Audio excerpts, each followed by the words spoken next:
스스로는 죄를 깨닫지도 못하고 죄의 문제를 해결할 수 있는 능력도 없는, 전혀 자격도 없는 죄인들을 위해서 이 땅에 직접 찾아와 주신 누구죠? 예수 그리스도. 그렇죠? 성자 하나님, 예수님이죠. 그렇게 원수들을 그렇게 사랑해 주시고 저희들에게도 원수들을 사랑하라고 가르쳐 주신 예수님께서 유일하게 분노하시고 말 그대로 폭발하신 그런 사건을, 믿기 힘든 사건을 오늘 본문이 이렇게 기록을 하고 있는 거죠.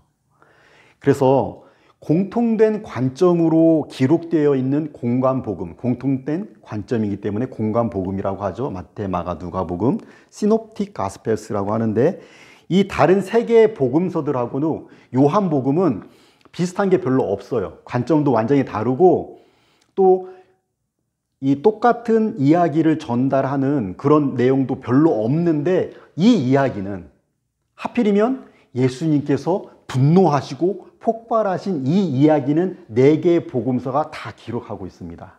그러니까 이거는 그만큼 그것에서도 중요한 그런 의미를 가진 그런 사건이었다라는 것을 저희가 알 수 있고, 그래서 그 의미에 대해서 알아보고 적용을 하려고 하는 건데요. 무슨 일이 있었느냐? 먼저 그 배경을 14절부터 16절까지 기록을 하고 있죠. 성전 안에서 소와 양과 비둘기를 파는 사람들이 있었고 또 돈 바꿔주는 사람들이 있었는데, 예수님께서 그 모습을 보시고 노끈으로 주변에 있던 그런 지푸라기 같은 거라고 해야 될까요? 옛날에는 지푸라기였죠. 지금 같은 플라스틱 노끈은 없었으니까. 그렇게 저희가 밧줄을 옛날에 만들었던 것처럼 그렇게 만들어서 지금 양이나 소를 다 내쫓아버리시고 돈 바꾸는 사람들의 상도 뒤집어 엎어버리셨어요. 그리고 다 나가라, 내 아버지 집으로 장사하는 집을 만들지 말라 그러셨습니다.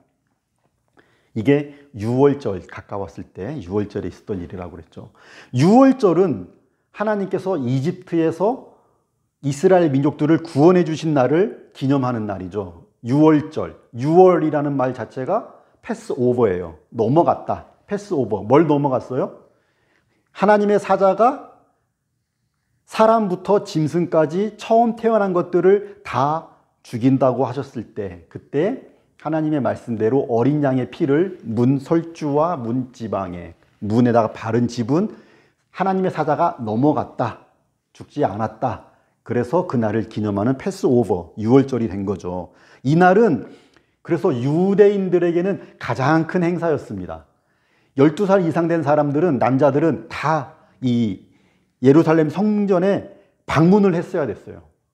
그런데 이스라엘 안에서도 멀리 있는 사람들이 다 방문을 했고, 뿐만 아니라 뭐 다 오지는 못했을지라도 다른 나라에 흩어져 살던 있던 디아스포라, 이 유대인들 중에서도 많은 사람들이 이날만큼은 꼭 예루살렘의 성전에 방문을 해서 이 유월절 예배를 드렸던 거죠.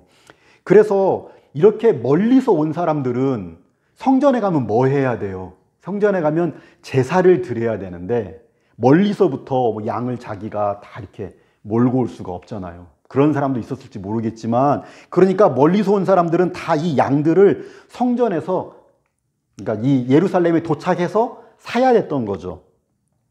또 20살, 20살 이상이 되면 성전세도 내야 됐어요. 성전에 갈 때는 성전세라는 걸 내야 돼가지고, 다른 나라에서 온 사람들은 그 나라의 그 왕의 모습이 찍혀 있거나 아니면 우상들이 찍혀 있기 때문에, 지금처럼 돈은 다 코인이었잖아요. 동전이었잖아요.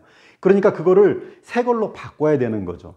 그래서 이 과정에서 이 성전에서 좀 폭리를 취했다라는 그런 것도 많이 있어요. 그러니까 내 동전, 아무 문제 없는 동전이고 아무리 문제 없는 짐승을 가져와도 너 이건 안 돼 하면 끝나는 거죠. 제사상이. 이거는 흠이 있어서 안 돼. 그럼 못 받아들여요. 그러면 어떻게 해요? 거기 있는 걸 사야 돼요. 그래서 이게 굉장히 큰 사업이었다라는 거죠. 예수님 당시가 1세기죠. 이 1세기 때 활동했던 제사장 가문 출신의 역사가가 있습니다. 유명한 역사가가 요세푸스라는 사람이 있어요.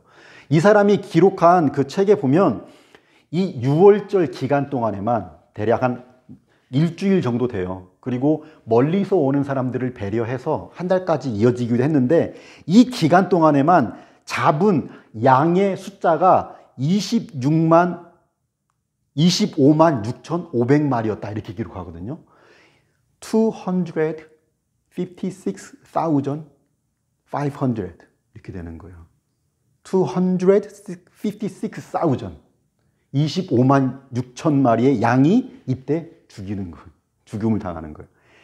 한 가족당 한 마리씩 잡았기 때문에 대충 계산을 해보면 예루살렘에 이 기간 동안에 방문했던 사람들이 적어도 200만 명에서 300만 명, 2밀리언이나 3밀리언이 이 기간 동안에 이 예루살렘에 방문을 했을 것으로 그렇게 추정이 됩니다. 그래서 이게 엄청나게 큰 사업이었다는 건데 이 장사를 내 아버지의 집으로 장사하는 집을 만들지 말라. 장사를 시장에서 장사하는 걸 누가 뭐라 그래요. 그건 성경에서 나쁘다고 하지 않죠. 문제는 14절에 나오는 것처럼 성전 안에서 이 일들을, 이 장사를, 이 큰 사업을 했다라는 것이죠. 그러니까 이거는 제사장들, 특히 대제사장이 이 사업과 연결되어 있었다라는 것을 저희가 알 수 있어요. 왜? 그 사람들이 허락하지 않으면 절대 있을 수가 없는 일이에요. 사실상 제사장들이, 그 중에서도 대제사장이 이런 의견을 낸 게 아니라면, 만약에 어떤 사업하는 사람이 이런 의견을 냈다면 돌 맞아 죽을 수 있어요. 어디 감히 성전에서 이런 일을 하겠느냐.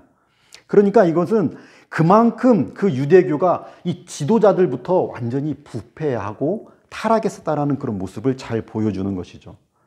자, 그런데 여기서 한 가지 말씀드리고 넘어가는 거는, 예수님은 그래서 율법 자체에 대해서, 성전 자체에 대해서 비난하신 적 없어요. 비판하신 적이 없어요. 예수님은 율법을 폐하러 오신 분이 아니라 완전하게 하려고 왔다, 그렇게 말씀을 하셨죠.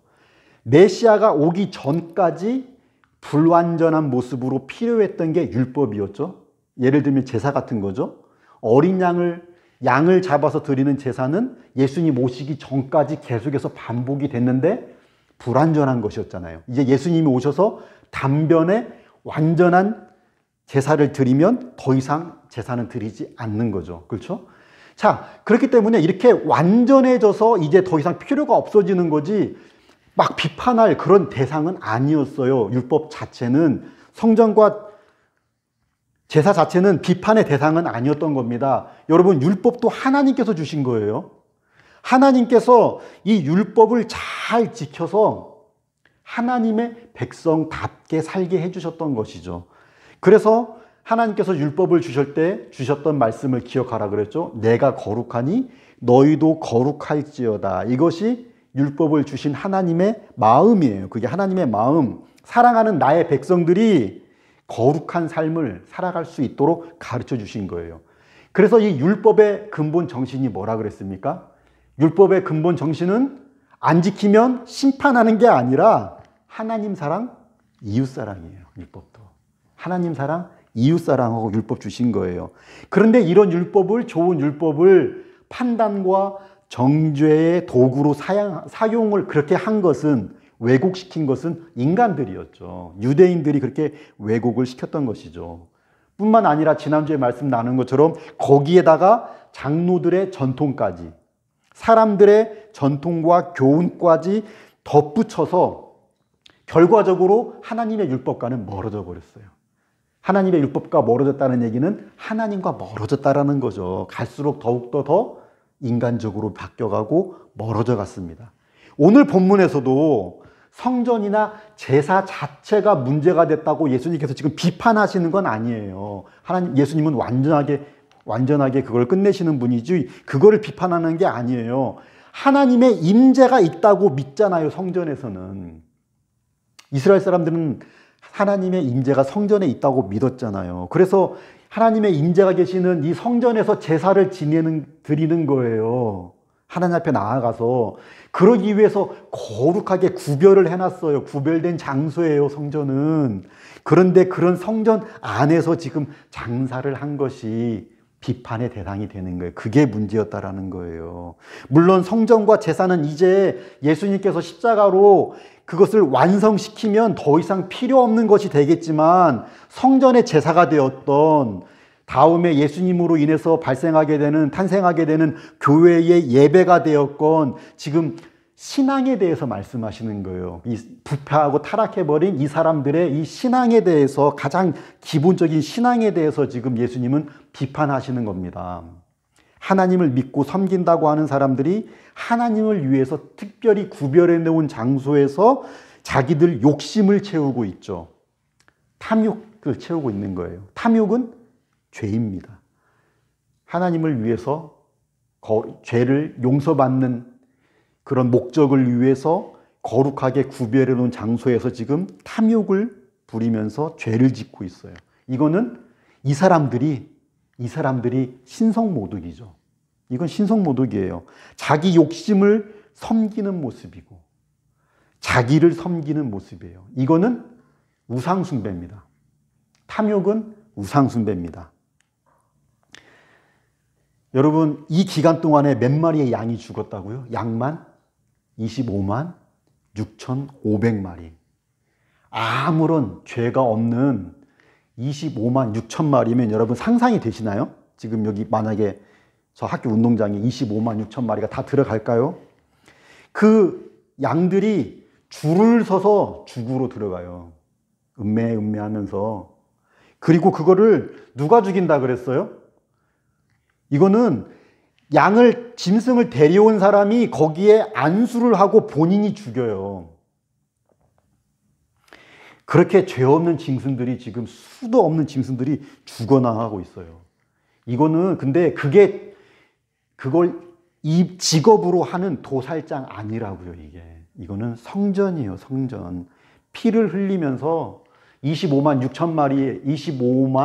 6,500마리의 양들이 죽어나갈 때에 기드론 시내라고 들어보셨죠? 예루살렘에는 기드론 시내가 있는데, 기드론 시내는 우기에만 흘러요. 우기가 아닐 때는 물이 없어요. 근데 그곳에 피가 절절절절 흘렀다고 그래요. 피가 절절절 흘렀대요. 하나님께서 왜 이렇게 끔찍하게 느껴지는, 잔인하게 느껴지는 무서운 이런 율법을 주시고 지키게 하셨을까요? 왜?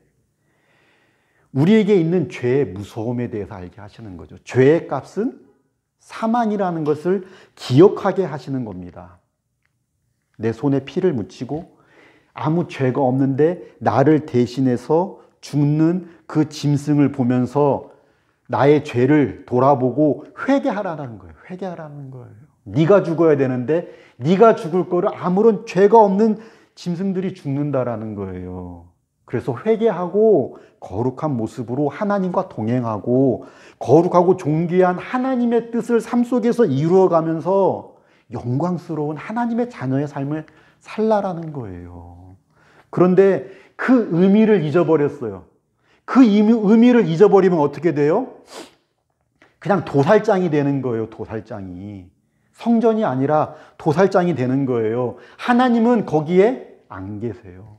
하나님이 이 사람들 마음속에는 없습니다. 죄에 대한 생각도 없습니다. 돈주머니만 생각하는 거예요. 돈주머니만. 그렇게 하나님을 이용하는 거죠. 왜냐하면 나는 하나님의 제사장이다. 여기에서 왜 죽인다? 너희의 죄를 용서받기 위해서 죽인다. 겉으로는 그렇게 하는데 속마음은 하나도 그렇게 하지 않는 거예요. 자기 배를 불리는 우상숭배를 하고 있는 겁니다. 이들의 조상들이 구약의 이스라엘이 바벨론 포로가 되어서 끌려가기 전에 이런 모습이었어요. 딱 구약을 읽어보세요. 딱 이런 모습이었어요. 그런데 그 구약에 있었던 그 자기들 조상들의 모습을 구약을 안다는 사람들이 신약에서 지금 그대로 재현되고 있는 모습을 저희가 볼 수 있는 거죠. 그런데 여러분, 이 구약과 신약을 가지고 있는 우리 교회들이 이 모습을 똑같이 재현했어요.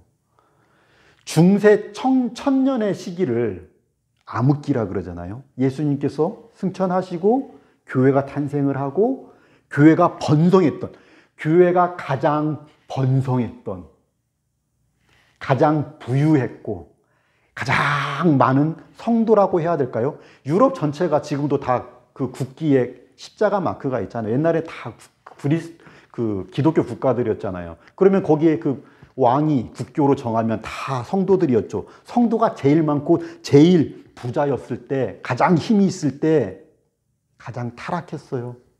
그래서 중세를 뭐라 그래요? 미들 에이지스는 다크 에이지스라 그러죠. 중세는 그렇게 암흑이 되었습니다. 그래서 종교개혁이 일어났어요. 그래서 종교개혁이 일어나고 생긴 게 저희 개혁교회들이죠. 리포음드 처치가 된 거죠. 그리고 거기에서 이제 신교들이 나왔죠. 부교는 옛날 로맨 캐톨릭이고 거기에서 자정작용이 안 되기 때문에 자정작용 하자 그러면 잘못된 거 얘기하면 죽여버리니까 화형시키고 그러니까 거기에서 개혁해서 나온 게 탄생한 게 우리 개신교회들인데 신교인데 그러면 우리는 또 어떻습니까? 우리에게는 이런 모습이 없나요? 우리 교회들에는 우리 성도들에게는 이런 모습이 없나요? 하나님을 잃어버린 모습 십자가가 달려있는데 교회마다 십자가도 걸어놓는데 십자가를 잊은 교회와 성도들의 모습이 그런 모습이 저희들 가운데도 있다는 것이죠. 이것이 인간의 모습이다.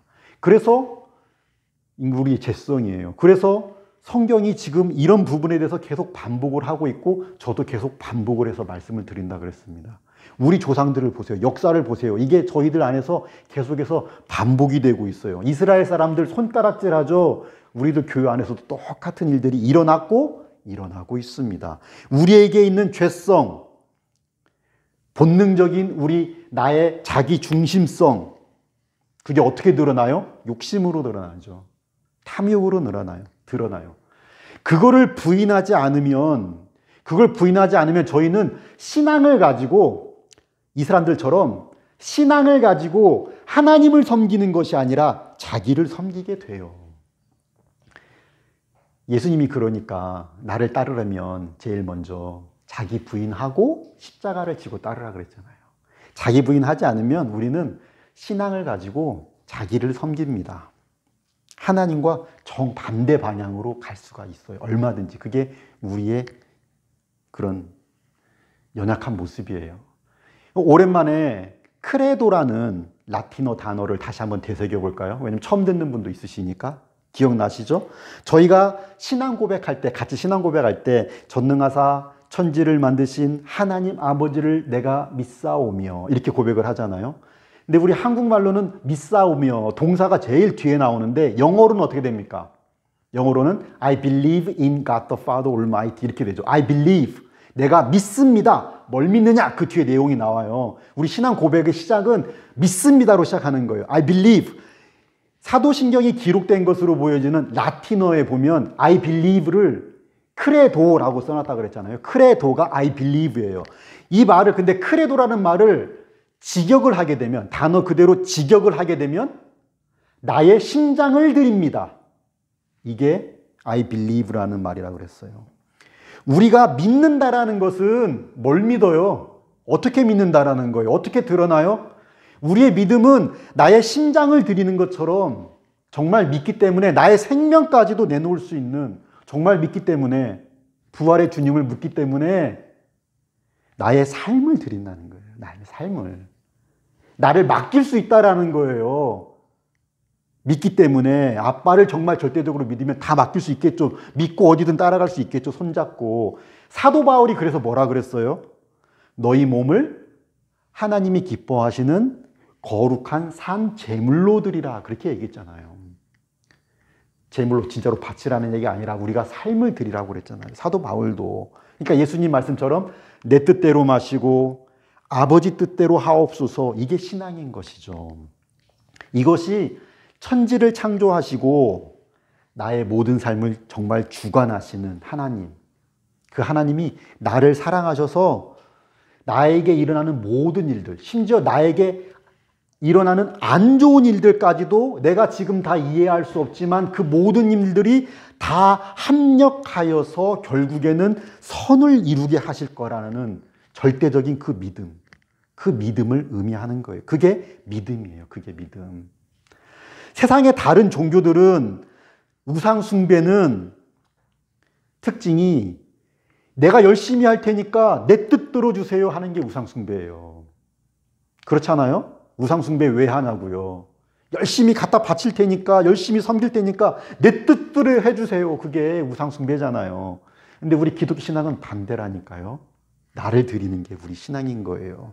그래서 우상숭배는 결국은 내 뜻대로 해주세요 이거기 때문에 자기 숭배예요. 자기 섬김, 자기 숭배가 우상숭배예요. 내 뜻대로 하려고 하는 게 우상숭배예요.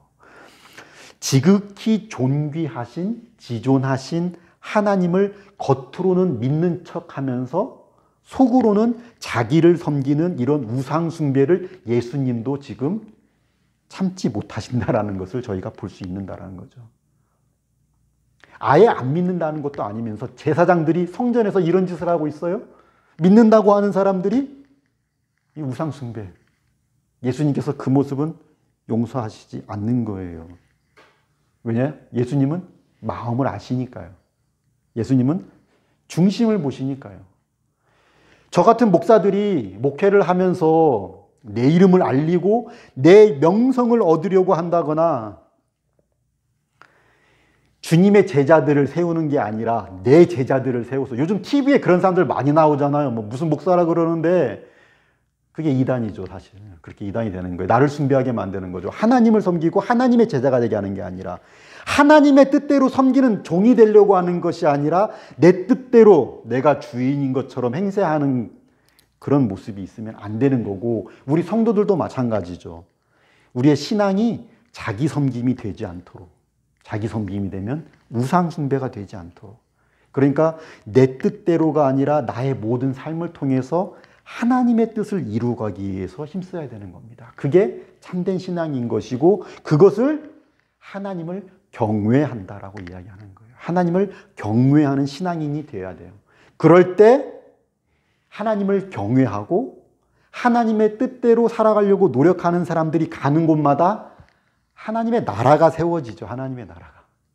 예수님께서 가르쳐 주신 기도가 기도를 저희도 했지만, 나라가 임하옵시며 뜻이 하늘에서 이루어진 것 같이 땅에서도 이루어지이다. 어떻게?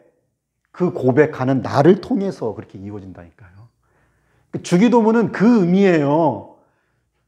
하나님의 나라가 임하게 하소서, 하나님의 능력으로 임하게 하소서, 하나님의 뜻이 이 땅에 이루어지도록 하나님께서 불로 임하소서, 이게 아니라 이 고백하고 주 앞에 헌신하는 저를 사용하여 주셔서 하나님의 나라가 내가 가는 곳에 임하게 하여 주시옵소서.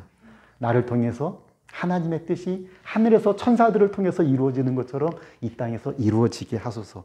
그것이 우리의 신앙 고백입니다. 우리가 그렇게 가는 곳마다 하나님의 나라를 세우고 우리가 누리고 전할 수 있는 것이죠. 그렇게 하나님께 영광이 되는 거예요.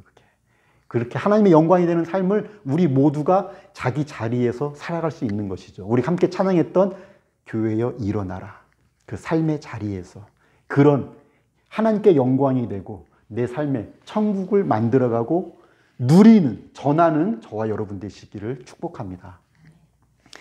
이런 교훈으로 시작되는 지금 이 사건은 성전 청결이라고 불리죠. 영어로도 The Cleansing of the Temple 이렇게 불리죠. 이 본문은 메인 아이디어는 저희가 지난주에 살펴봤던 그 가나의 혼인잔치에서 예수님께서 메시아라는 첫 번째 표적을 보여주신 다음에 그 다음에 등장하는 첫 번째 이야기가 되는 거거든요. 지난주에 말씀 나눈 것처럼 기존에 제공되던 포도주는 이제 떨어졌다. 그리고 예수님께서 물을 좋은 포도주로, 최상급 포도주로 바꿔주신 것처럼 이제 구약 시대는 끝났고 메시아의 시대, 더 좋은 신약의 시대가 시작되었다라는 것을 선포해 주시고, 메시아가 그렇게 바꿔주시는 것 중에 가장 크고 가장 중요하다라고 할 수 있는 것을 제일 먼저 말씀해 주신 거죠. 이게 사실상 가장 크죠. 지금까지 이스라엘은 이전까지 성전이 제일 중요했어요. 이 성전을 모독하면 그건 전쟁이죠. 전쟁이 일어나는 거예요. 죽는 거예요. 성전 중심의 공동체였습니다. 이스라엘은. 성전에서는 항상 제사가 이루어졌고 그것이 가장 중요한 이 사람들의 행사였어요. 이것을 그들의 정체성이라고까지 할 수 있어요. 성전 자체가 이 사람들에게 그렇게 중요한 것이었어요. 신앙이었고 문화였고 삶의 일부였습니다. 그런데 이제 메시아가 오셔가지고 그 말씀하시는 거예요. 자신의 몸으로 완벽한 제사를 드리고 성전과 제사를 끝내버리시겠다라는 것이죠. 끝난다라는 것이죠. 모세가 1400년 전이에요. 예수님보다. 1445년 전이라고 그렇게 기록되어 있는데 1400년 이상 쭉 이어져 왔던 이 성막부터 이어져 왔던 이 문화가 송두리째 바꾸어진다라는 엄청난 사건입니다. 이게 이스라엘 사람들한테는. 예수님께서 말씀하셨죠. 너희가 이 성전을 헐라 내가 사흘 동안에 일으키리라. 예수는 성전된 자기 육체를 가리켜 말씀하신 것이다. 이제까지 하나님의 영광과 하나님의 임재는 어디 있었다? 성전에 있었다. 그런데 1장부터 계속해서 반복했잖아요. 예수님에게 그 영광이 나타났다. 그 영광과 하나님의 임재는 성자 예수님에게 있는 거예요. 이제부터는. 예수님의 완전한 제사로 이제는 더 이상 제사도 필요가 없게 되고 예수님의 완전한 제사를 믿는 그 믿음으로 예수님께서 나를 구원하셨다라는 그 제사가 완전하다라는 것을 믿는 믿음으로 구원을 받아요. 그렇죠? 이제는 그리고 그 예수 그리스도를 통해서 언제든지 하나님 앞에 나아갈 수 있게 됐습니다. 예수님께서 죽으실 때 여러 가지 일들이 일어났어요. 막 갑자기 어두워진 일도 있었고 무덤이 갈라지고 죽었던 자들이 부활하는 그런 것들도 그런 모습도 있었는데 그런데 또 중요한 게 성소와 지성소 사이를 막고 있던 커튼, 이 성막이 찢어져 버렸어요. 그래서 누구라도 들어갈 수 있어요. 지성소와 성소 사이에 있던 커튼은 1년에 한 번 대제사장만 들어갈 수 있는 거예요. 그런데 그게 찢어져 버렸다. 이제는 누구든지 예수 그리스도 통해서 그곳으로 들어갈 수 있다라는 것이죠. 1장에서 가장 중요한 부분이 그거라고 그랬잖아요. 맨 마지막에 1장 마지막에 인자 위로 하나님의 사자들이 오르락내리락 하는 것을 보게 되리라. 예수 그리스도 통해서 그 일이 일어나는 것이죠. 여러분, 아무런 죄도 없고 흠이 없는 예수님의 완벽한 그 제사를 통해서 예수님께서 우리를 대신해서 흘려주신 그 피를 통해서 제사가 완성이 됐어요. 이제는 더 이상 그래서 저희가 예배드리기 위해서 여기 올 때 짐승 안 데려와도 되는 거예요. 예수님을 믿는 믿음으로 하나님 앞에 나아갈 수 있고 구원받을 수 있고 모든 게 가능해졌어요. 그러니까 여러분, 이스라엘 사람들보다 우리는 훨씬 더 좋은 예배를 드릴 수 있고 훨씬 더 편리하죠. 훨씬 더 쉽게 신앙생활을 할 수 있죠. 그렇잖아요, 실제적으로. 그래서 저희들이 조심해야 되는 게 뭐냐면, 그래서 저희들은 저들보다도 더 신앙에서 넘어질 수 있어요. 너무 좋아서, 너무 쉬워서, 너무 편해서. 저 사람들이 생각해 보세요. 자기 손으로 반복해서 죄 없는 짐승들을 죽였어요. 내 손에 피 묻히고. 내 두 눈으로 죽어가는 양들을 봤어요. 죄 없는 양들이. 내 손에 피 묻히고 내 눈으로 보고 그러고도 그 의미는 잊어먹었어요. 자기 죄 때문에 죽는데 그 생각은 잊어버렸어요. 그 짐승들이 왜 죽어야 되는지, 내가 지금 얘를 여기서 왜 죽이는지, 하나님이 왜 이런 일들을 시키셨는지 다 무감각해졌어요. 반복되는 그 가운데서 다 잊어버렸어요. 그래서 그냥 죽이는 행위만 반복되는 거예요, 해마다. 마음에는 더 이상 회개가 없어지고 자기 중심적이고 내가 얻을 유익과 이득만 생각하는 그런 모습들만 남아 있었죠. 세상 사람들하고 똑같은 모습이죠. 그러니까 하나님으로부터 더욱더 멀어져 가면서 더욱더 세상으로 가까이 가는 그런 모습들이 그들에게 있었습니다. 그런데 여러분, 그렇다면 우리는 이 예배 드리기 위해서 손에 피 한 방울 묻혀본 적 없잖아요. 그런데 우리는 더 잘할 수 있을까요? 2000년 전에 저 멀고 먼 팔레스타인 땅에서 나의 죄를 위해서 대신 뜨거운 피를 흘리고 죽으신 예수님, 이 예수님을 잊고 예배에 참석하는데, 여러분, 내가 어떻게 이 예배를 드릴 수 있게 되었는지 그 의미에 대해서 생각해 본 적 있으십니까? 이 자리에 내가 어떻게 와서 앉을 수 있게 되었는지. 저희가 이 의미를 망각하면 일주일에 한 번 그냥 왔다 가는 썬데이 크리스찬이 될 수가 있어요. 그 의미를 망각하면.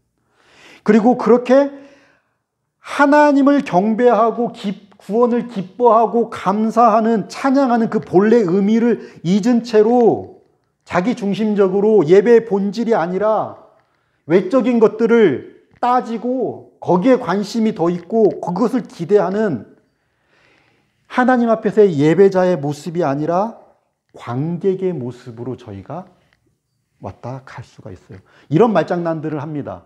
예배를 드리러 오는 성도들이 있고 예배 보러 왔다 가는, 예배 보고 가는 관객들이 있다라는 그런 말장난들을 하거든요.